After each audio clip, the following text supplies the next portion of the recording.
Party के लिए नया दफ्तर, जो आजकल नया दफ्तर दीनदयाल उपाध्याय मार्ग पे बना, वो भी शायद गडकरी साहब के रहते हुए।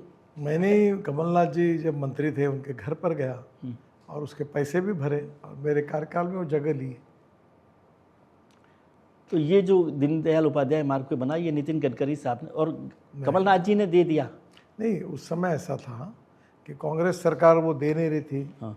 फिर मैं उनके पास गया, मैंने उनसे अनुरोध किया, जगह ली, पैसे भरे। जी। जगह में गार्डन आया था, जगह बदल के दी उन्होंने। और मेरे बाद में फिर नए अध्यक्ष आए, उन्होंने पार्टी की बिल्डिंग खड़ी की।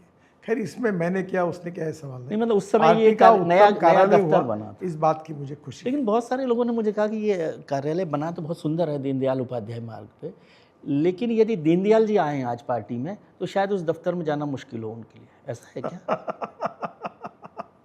ऐसी बात आप क्यों करते हो? पार्टी में कोई आता है, कोई जाता है, सबके लिए खुले हैं। नहीं, दीनदयाल जी का नाम वैसे तो हो सकता है बहुत सारे लोगों को पता ही नहीं हो दीनदयाल जी कौन है आजकल पार्टी में। ऐसी बात नहीं है। पार्टी के दीनदयाल जी हमारे प्रेरणा स्रोत है। हाँ। और हम सबके मन में उनके प्रति भाव है। नहीं, जो पार्टी में सर दोनों दफ्तर आपने देखे, अशोका रोड का भी देखा, और आप तो महाराष्ट्र में भी अध्यक्ष रहे हैं। मेरे लिए तो मेरी सोच यही है कि वो अच्छा, इसको दूसरे तरीके से मैं समझना दीनदयाल जी की एक प्रकार की स्मृति है।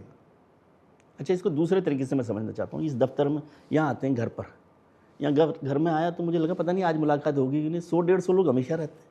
चलिए ऐसा कीजिए, मुझे बताइए, आप दिल्ली में रहते हैं, अब तो कितने मंत्री हैं जिनके घर पर 150 लोग रहते हैं दिन भर में? सर कहाँ क्या होता है और कहाँ क्या नहीं होता ये मेरा विषय नहीं। मेरे घर में क्या होता है ये मुझे पूछिए, मैं बताता हूं। तो 150 लोग रहते हैं ना। जैसे आप एक अखबार के हो, 150 लोग रहते हैं ना। आपके चैनल और अखबार के बारे में आपसे बात करें, बाकी दूसरे अखबार और चैनल की क्या बात करना है। देखो, मैं जो कार्य करता हूँ उसके कारण मैं मंत्री हूँ। पहले कार्य करता हूँ, बाद में मंत्री हूँ। इसलिए मैं अक्सर एक बात कहता हूँ, मंत्री एक्स मिनिस्टर। लोग मुझे कहते हैं कि नितिन जी एक बात समझा, दिल की बात करते हैं। एमएलए एक्स एमएलए हो जाता है, एमपी एक्स एमपी हो जाता है, पर कार्यकर्ता कभी एक्स कार्यकर्ता नहीं होता। मैं संघ का स्वयंसेवक हूँ और संघ की विचारधारा और भारतीय जनता पार्टी के सिद्धांत is a part of my life conviction, और इसलिए मैं उसके लिए काम करते रहूँगा। इसके साथ कोई कॉम्प्रोमाइज़ नहीं करूँगा। नहीं, ऐसा होता है ना कि नहीं, आजकल लोग नेताओं, बड़ा नेता तो तब बनता है ना जब लोगों से नाम मिले। मैं दुनिया में क्या चल रहा है और क्या नहीं चल रहा, आप इसलिए ये एस्टेब्लिश करना चाहता हूँ कि आप ये सारे पॉलिटिकल सिस्टम में घालमेल पैदा कर रहे हैं। मुझे फर्क नहीं पड़ता। मैं तो चला अपने रास्ते पर, मुझे उसकी कोई चिंता नहीं। मैं जो रास्ता मुझे स्वयंसेवक और कार्यकर्ता के रूप में मिला है, मैं आपको ये भी कहा कि मैं कोई पूर्णांक नहीं हूँ, मेरे में बहुत कमियाँ हैं। मैं एक अपूर्णांक हूँ। जो मुझे प्रेरणा मिली उस हिसाब से मैं चल रहा हूँ। सर, आप महाराष्ट्र से आते हैं, नागपुर से आते हैं, नागपुर में रहा, विदर्भ भी रहा। जो पुराने सांसद थे जो आपसे पहले, वो भी हमारे मित्र रहे थे, और लगता ही नहीं था कि कांग्रेस से यहाँ से ये चला जाएगा और भारतीय जनता पार्टी के पास आ जाएगा। लेकिन महाराष्ट्र की सबसे बड़ी पॉलिटिकल पार्टी एक जमाने तक रही शिवसेना। आपका बड़ा उनके साथ, शिवसेना का साथ, बाला साहब के साथ बड़ा स्नेह रहा। ये खत्म हो गई दोस्ती वोस्ती, सब प्यार स्नेह, बड़ा भाई छोटा बदलती जाती है। अटल जी कहते थे कि अलायंस बनती है, पार्टियां आती है, पार्टियां बिगड़ती है, चली जाती है, नए नए पार्टियां फिर आती है, पर ये देश यही रहता है। नहीं, लेकिन शिवसेना के साथ आपका बड़ा संपर्क रहा, बाला साहब के साथ भी रहा। आजकल तो महाराष्ट्र में मैं नहीं हूँ और वहाँ की राजनीति में दुर्भाग्यवश शिवसेना की हमारी रिलेशनशिप जो पहले जैसी थी वैसी नहीं है। अब वो महाराष्ट्र के नेतृत्व देख रहे हैं, अब उसमें मैं तो बहुत सारे लोग कहते हैं कि बीजेपी के साथ ये प्रॉब्लम है कि वो अपने सारे सहयोगियों को खा जाती है। जैसे कांग्रेस के साथ प्रॉब्लम है कि उसके सहयोगी उसे खा जाते हैं, वैसे बीजेपी जो है अपने सहयोगियों को खा जाती है। हम किसी को नहीं खाते। तोड़ दी ना आपने शिवसेना। शिवसेना तोड़ दी ना। नहीं जम पाया उसमें, उस समय जो परिस्थिति है उसमें हुई। आजकल मेरा मुंबई जाना भी नहीं होता और मुझे ज़्यादा जानकारी है नहीं। सर, एक इंसिडेंट आपके साथ का जुड़ा हुआ पर्सनल है कि 2001 में एक रोड एक्सीडेंट गडकरी साहब का हो गया, जिसपे एक बहुत लंबे समय तक डेथ बेड जैसा कहना चाहिए, मौत को करीब से देखा। क्या इसका कोई बड़ा असर आप पे हुआ? और जब ये मौका मिल गया सरफेस ट्रांसपोर्ट का, एक्सीडेंट ने मेरे 2 साल खराब किए। मेरा पैर 4 जगह टूटा था जी। आश्चर्य था कि मैं और मेरा परिवार पूरा बचा ही कैसे, पर भगवान का आशीर्वाद, लोगों का आशीर्वाद में बचा। पर मेरे जीवन को कोविड ने बदल दिया। कोविड ने मेरे साथ का एक हमारा मित्र भी गुजर गया था। मुझे बहुत दुखी और मुझे सामने अपना मृत्यु दिखने लगा। और कोविड ने मेरे जीवन को बदल दिया। आज मेरा वजन 46 किलो कम हुआ है। आज सुबह मैं नागपुर से निकला तो सुबह 46 किलो कम कर दिया? हाँ 46। और मैं 2 घंटे एक्सरसाइज करता हूँ, व्यायाम करता हूँ, प्राणायाम करता हूँ, और मैं पूरी तरह सब करके फिर मैं बाहर निकलता हूँ। और खाने पीने भी मैंने खाने पीने का तो नियत फिर कभी नहीं गडकरी हुई है। साहब की तो पहचान खाना पीना अब होती है। वो कम खाता हूँ। अब मेरा लाइफ अनऑर्गेनाइज इनडिसिप्लिन थी सब। बहुत लाइफ में अब काफ़ी अच्छी बातें आई हैं, और मैं एक थोड़ा को अपने को सुधारने की कोशिश मैंने इस समय की। नहीं, अच्छा लग रहा है कि आप अच्छे हेल्थ मेरे के चेहरे हिसाब में से, फर्क चेहरे पड़ा। पर बहुत रौनक है। हाँ। वैसे ये रौनक तो बहुत सारी चीज़ों से हो सकती है, इतने बड़े मंत्री हों, इतने बड़े पॉपुलर हो तो रौनक उससे भी ये रहती तो है। प्राणायाम के कारण और व्यायाम के कारण है। जो सही बताऊँ आपको, ये पदों के कारण नहीं है। नहीं, पदों के नहीं, लोगों का भी तो स्नेह होता है, मोहब्बत नहीं, जो है ये वो मैं भी तो जो रौनक देती प्राणायाम है। करता हूँ और व्यायाम करता हूँ, उसके कारण मेरा स्वास्थ्य ठीक है। सर, जब आपने कहा कि इतना बदलाव आया, तो मैं जब पढ़ रहा था और पहले भी आपसे बात हो रही थी कि जो यंग नितिन गडकरी थे वो बहुत एग्रेसिव थे। और सुना कि आपने वाइस चांसलर को भी पीट दिया था। तो अब वो छोड़ो नितिन कल गडकरी, की बातें, कल की बात पुरानी, नए दौर से हम लिखेंगे नई कहानी, हम हिंदुस्तानी। नहीं लेकिन ऐसा अब भी तो एक बस लड़का कभी था कभी ऐसा भी लगता है ना कि अरे वही नितिन गडकरी रहता तो सबको ठीक कर देता। वो तो वो एक स्टूडेंट लीडर था, जब झगड़े होते थे, स्टूडेंट पॉलिटिक्स था, जमाना बीत गया। सर, हम दिल्ली में बैठे हैं, मैं आपसे नागपुर में भी मिला, उस घर में भी मिला, वहाँ पर भी लोग आते रहते हैं।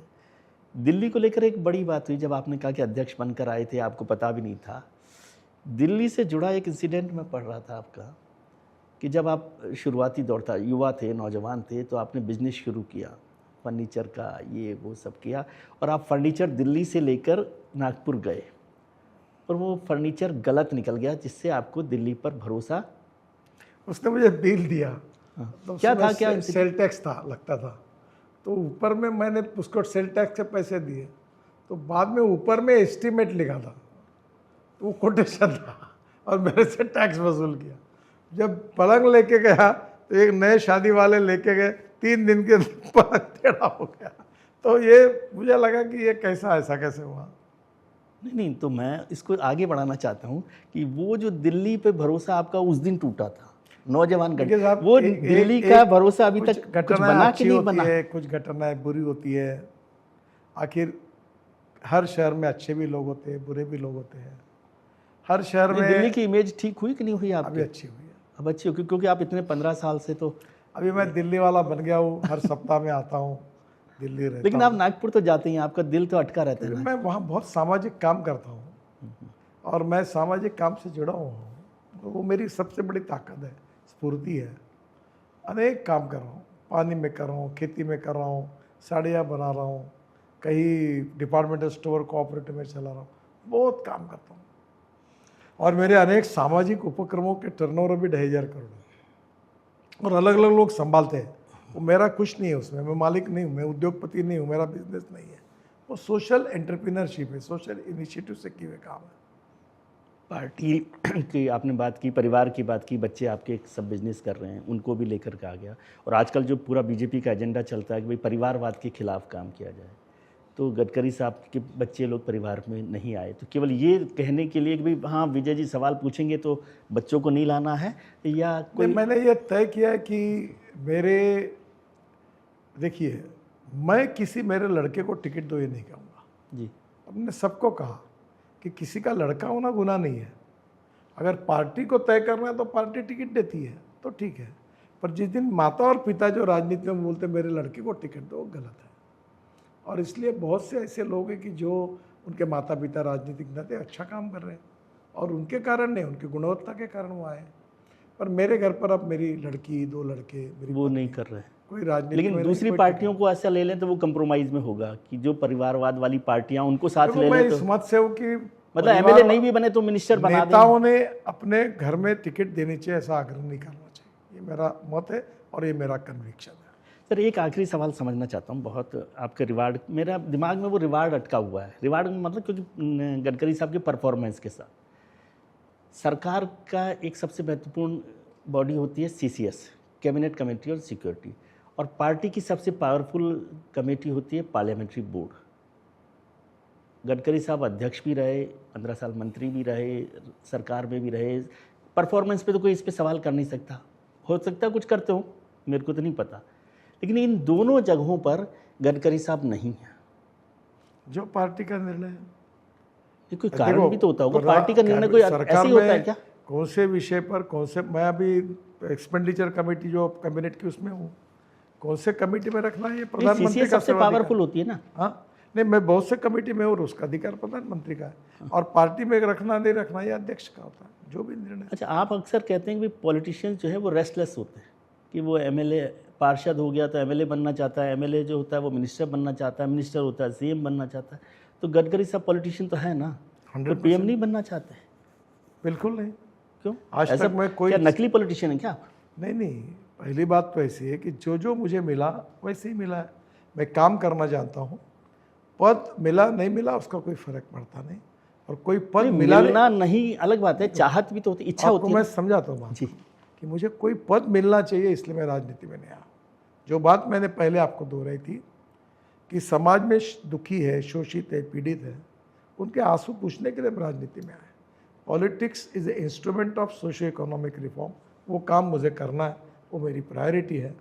कोई पद मिला नहीं मिला, इच्छा नहीं आपको पीएम मेरा बनने इसका की। कोई एजेंडा। तो फिर आप कहते सबको हैं कि पार्षद भी पीएम बनना चाहता है, और जो केंद्रीय मंत्री वो 12 साल से वो पीएम बनना तो रिकॉर्ड पर है, और जिस भाव में कहा था है, पर जहाँ तक मेरी बात है, मैं काम करना जानता हूँ, जनता की सेवा करना चाहता हूँ, और कोई पद सामने उद्दिष्ट रखकर मैं काम नहीं करता। चलिए सर, बहुत बहुत शुभकामनाएं, बहुत बहुत धन्यवाद। मैं लोगों को कह सकता हूं कि गडकरी साहब अपने तरीके से चलते हैं, सबसे पॉपुलर लोगों में से हैं, लेकिन इनकी जितनी बातें वो अपने रिस्क पर ले, जैसे कहा जाता है ना, यात्री अपने सामान के स्वयं जिम्मेदार हैं।